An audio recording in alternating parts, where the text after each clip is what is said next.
नमस्कार प्रिय विद्यार्थियों, आप सभी का स्वागत है आपके अपने YouTube चैनल में। बच्चों, आज हम शुरू करने जा रहे हैं कक्षा 8 हिंदी का पहला पाठ स्वदेश। इस वीडियो में आपको मिलेगा आसान भाषा में पूरा अध्याय, महत्वपूर्ण प्रश्न उत्तर और परीक्षा के लिए बेहद जरूरी पॉइंट्स। तो वीडियो को अंत तक जरूर देखिएगा और अगर आप पढ़ाई को आसान बनाना चाहते हैं तो चैनल को सब्सक्राइब करना बिल्कुल न भूलें। चलिए शुरू करते हैं। पाठ के शब्दार्थ। स्वदेश, अपना देश, मातृभूमि, जन्मभूमि। हृदय, दिल, जोश, उत्साह, ऊर्जा। पत्थर, कठोर, भावनाहीन। मल्हार, वर्षा ऋतु में गाया जाने वाला गीत। निर्मित, बना हुआ, रचित। अद्भुत, अनोखा, आश्चर्यजनक। MCQ क्वेश्चन, निम्नलिखित प्रश्नों के उपयुक्त उत्तर के सम्मुख तारा बनाइए। कुछ प्रश्नों के एक से अधिक उत्तर भी हो सकते हैं। प्रश्न 1, वो हृदय नहीं है पत्थर है। इस पंक्ति में हृदय के पत्थर होने से तात्पर्य है। उत्तर, संवेदनहीनता से। प्रश्न 2, निम्नलिखित में से कौन सा विषय इस कविता का मुख्य भाव है? उत्तर, देश के प्रति प्रेम। प्रश्न 3, हम हैं जिसके राजा रानी। इस पंक्ति में हम शब्द किसके लिए आया है? उत्तर, देश के समस्त नागरिकों के लिए। प्रश्न 4, कविता के अनुसार कौन सा हृदय पत्थर के समान है? उत्तर, जिसमें देश प्रेम का भाव नहीं है।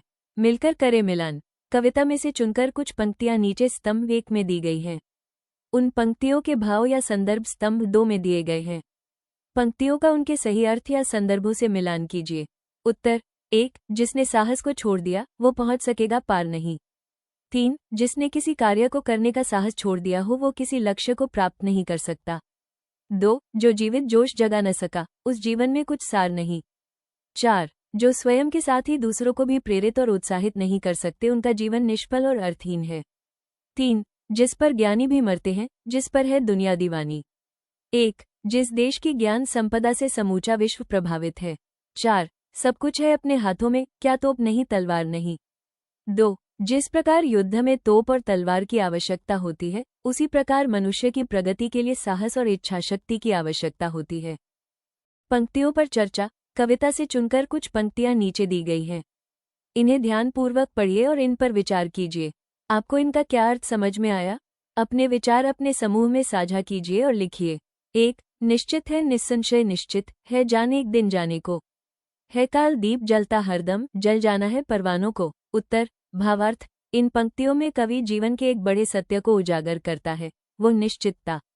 कवि कहता है कि यह मृत्यु की निश्चित है कि एक दिन सभी को मरना है, जैसे दीप जलता है और परवाना उसमें जलकर नष्ट हो जाता है। इसलिए जीवन को व्यर्थ गंवाने के बजाय देश के लिए बलिदान देना अधिक सार्थक है।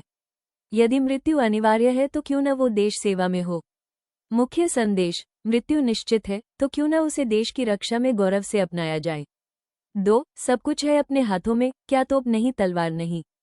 वह हृदय नहीं है, पत्थर है, जिसमें स्वदेश का प्यार नहीं। उत्तर, भावार्थ। कवि इन पंक्तियों के माध्यम से आत्मबल, साहस और देशभक्ति की भावना का संदेश देते हैं। उनका कहना है कि हमारे पास सब कुछ है, शक्ति, साधन, आत्मविश्वास, तो फिर हमें किसी से डरने की जरूरत नहीं। परंतु अगर किसी के दिल में अपने देश के लिए प्रेम नहीं है तो वो हृदय नहीं बल्कि एक पत्थर है जिसमें भावनाएं नहीं। मुख्य संदेश, देश की रक्षा और सेवा के लिए आत्मबल और साधन हमारे पास हैं, बस जरूरत है सच्चे देश प्रेम की। 3, जो भरा नहीं है भावों से, बहती जिसमें रसधार नहीं। वो हृदय नहीं है, पत्थर है, जिसमें स्वदेश का प्यार नहीं। उत्तर, भावार्थ। यहाँ कवि ने ऐसे हृदय को पत्थर कहा है जिसमें भावनाएं नहीं है, जो देश के लिए प्रेम नहीं करता और जिसमें संवेदनाएं नहीं बहती। रसधार का अर्थ है भावनाओं की सतत धारा। अगर कोई मनुष्य देश के लिए भावुक नहीं हो सकता तो उसमें मानवता नहीं बल्कि जड़ता है। मुख्य संदेश, भावनाओं और देश प्रेम से ही हृदय जीवंत होता है, वरना वो केवल पत्थर समान है। अनुमान और कल्पना से। जिसने की खजाने खोले हैं, अनुमान करके बताइए कि इस पंक्ति में किस प्रकार के खजाने की बात की गई होगी। उत्तर, देश के लिए कहा गया है कि यह धरती हमें अनगिनत पदार्थ प्रदान करती है। जिसकी मिट्टी में उगे बड़े, पंक्ति में उगे बड़े किसके लिए और क्यों कहा गया होगा? उत्तर, उगे बड़े हम सबके लिए कहा गया है कि हम इस धरती पर पल बढ़कर बड़े हुए हैं। वो हृदय नहीं है, पत्थर है, पंक्ति में हृदय के लिए पत्थर शब्द का प्रयोग क्यों किया गया होगा? उत्तर, हृदय के लिए पत्थर शब्द का प्रयोग इसलिए किया गया है कि कवि का मानना है जिस हृदय में देश के लिए प्रेम नहीं होता वो पत्थर के समान होता है। कविता की रचना। प्रश्न। अब नीचे दिए गए प्रश्नों पर 5-5 के समूह में मिलकर चर्चा कीजिए और उनके उत्तर लिखिए। क। शब्दों के तुक मिलाने से कविता में क्या विशेष प्रभाव पड़ा है? उत्तर, दाना पानी और राजा रानी शब्दों के तुक मिलाने से कविता में लयबद्धता आई है और शब्द प्रभावी बने हैं। ख। कविता को प्रभावशाली बनाने के लिए और क्या क्या प्रयोग किए गए हैं? उत्तर, कविता को 4-4 पंक्तियों के रूप में देकर अर्थपूर्ण बनाया गया है। विराम चिन्हों का उचित प्रयोग किया गया है, जैसे बहती जिसमें रसधार है और है का प्रयोग कुछ पंक्तियों में पहले करके कविता के शब्दों को उभारा गया है, जैसे है काल दीप जलता हरदम। शब्द से जुड़े शब्द नीचे दिए गए रिक्त स्थानों में स्वदेश से जुड़े शब्द अपने समूह में चर्चा करके लिखिए। फिर मित्रों से मिलाकर अपनी सूची बढ़ाइए। उत्तर, स्वदेश, मातृभूमि, राष्ट्र, जन्मभूमि, वतन, देश, स्वभूमि, स्वराष्ट्र, स्वजन्मभूमि, स्वधरा। विराम चिन्हों को समझे। कविता में का, के, की योजक चिन्हों से संबंधित पंक्तियां निम्नलिखित हैं। क। जो चल न सका संसार संग। उत्तर, जो चल न सका संसार के संग। ख। बहती जिसमें रसधार नहीं। उत्तर, बहती जिसमें रस की धारा नहीं। ग। जिससे न जाति उद्धार हुआ। उत्तर, जिससे न जाति का उद्धार हुआ। घ। है काल दीप जलता हरदम। उत्तर, है काल का दीप जलता हरदम। समानार्थी शब्द कविता से चुनकर कुछ शब्द निम्न तालिका में दिए गए हैं। दिए गए शब्दों से इनके समानार्थी शब्द ढूंढकर तालिका में दिए गए रिक्त स्थानों में लिखिए। समानार्थी शब्द दिल, पाहन, प्रदीप, धरा, जग, असी, संसार, कृपाण, जी, दीपक, पाषाण, पृथ्वी। उत्तर, भू, धरा, पृथ्वी, दीप, दीपक, प्रदीप, हृदय, दिल, जी, तलवार, असी, कृपाण, दुनिया, संसार, जग, पत्थर, पाषाण, पाहन। नीचे कुछ चित्र दिए गए हैं, उन चित्रों पर सही का चिन्ह लगाइए जिन्हें आप स्वदेश प्रेम की श्रेणी में रखना चाहेंगे। उत्तर, जिसमें सही का टिक लगा हुआ है उन्हें स्वदेश प्रेम की श्रेणी में रखेंगे। जिनमें क्रॉस का निशान यानी गलत का चिन्ह बना है उन्हें स्वदेश प्रेम की श्रेणी में नहीं रखेंगे। 1. देश को हरा भरा रखने का संदेश। 2. रेलगाड़ी में कूड़ा करकट न फैलाने का संदेश। 3. खेलकूद को बढ़ावा देने का संदेश। 4. यदि किसी पर मुश्किल आ जाए तो मिलजुल कर उसकी सहायता करने का संदेश। 5. सैनिकों का सम्मान करने का संदेश। 6. देश को स्वच्छ रखने का संदेश। 7. खूब फसलें उगाने का संदेश। 8. दरिद्रों के प्रति दयाभाव रखने का संदेश। 9. वृद्धों के साथ समय बिताने का संदेश। 10. सार्वजनिक स्थलों पर लिखकर या व्यर्थ के चित्र बनाकर गंदा न करने का संदेश। 11. राष्ट्रीय ध्वज को सदा सम्मान देने का संदेश। 12. पंक्तिबद्ध खड़े होकर शांतिपूर्वक कार्य करने का संदेश। 13. हरियाली बनाए रखने का संदेश। 14. बिजली को व्यर्थ न गंवाने का संदेश। 15. आपस में झगड़ा न करने का संदेश। प्रश्न। आप बताइए कि निम्नलिखित स्वदेश प्रेमियों के अस्त्र शस्त्र क्या होंगे?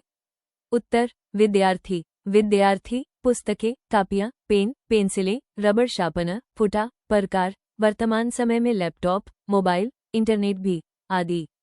अध्यापक। अध्यापक श्वेत, श्यामपट, मार्कर या चौक, विभिन्न पुस्तकें, वर्तमान समय में लैपटॉप, मोबाइल एवं इंटरनेट आदि। कृषक। कृषक हल, cultivator, seed drill, harrow, tractor, harvester, sprayer, power tiller, rotavator आदि। चिकित्सक। चिकित्सक स्टेथोस्कोप, थर्मामीटर, बीपी कफ एवं अन्य सर्जिकल उपकरण। वैज्ञानिक। वैज्ञानिक ammeter, altimeter, anemometer, barometer, chronometer, vernier calipers, micrometer, thermometer, volumetric, camera, नीम बैलेंस आदि। श्रमिक। श्रमिक छेनी, हथौड़ा, फावड़ा, आरी, टेप माप, कुदाल, दराती, बेलचा आदि। पत्रकार। पत्रकार pen, copy, mobile, phone, computer, recording उपकरण, साक्षात्कार, दस्तावेज आदि। मुख्य अंश। विषय राष्ट्रवाद, देश प्रेम और गौरवशाली संस्कृति। लेखक गया प्रसाद शुक्ल। स्नेही। मुख्य पंक्तियां, वो हृदय नहीं है पत्थर है जिसमें स्वदेश का प्यार नहीं। मूल भाव, देश की प्रगति के लिए युवाओं में उत्साह और देश प्रेम की भावना भरना। कविता में पत्थर का क्या अर्थ है? इसका अर्थ है देश प्रेम से रहित हृदय जो बेकार है। मल्हार का क्या तात्पर्य है? वर्षा ऋतु के उल्लास और देश की सुंदरता से। स्वदेश का महत्व क्या है? ये केवल भूमि नहीं बल्कि आत्मा और कर्मभूमि है। पाठ के कवि की जीवनी। मूल नाम गया प्रसाद शुक्ल, उपनाम स्नेही और त्रिशूल। जन्म 1883, ग्राम हंगावा, जिला उन्नाव, उत्तर प्रदेश। शैली, वे ब्रजभाषा की परंपरा से आकर खड़ी बोली हिंदी के काव्य में एक प्रतिष्ठित स्थान रखते हैं। विचारधारा, उनकी कविताएं राष्ट्रप्रेम, देश की प्रगति और देशभक्ति की भावनाओं से ओतप्रोत होती हैं। मुख्य रचनाएं, कृषक क्रंदन, प्रेम पचीसी, राष्ट्रीय वीणा आदि। मृत्यु 1972 में। यह वीडियो आपको कैसा लगा? अगर अच्छा लगा हो तो सब्सक्राइब और लाइक करें तथा वीडियो को शेयर करें और कमेंट भी करें।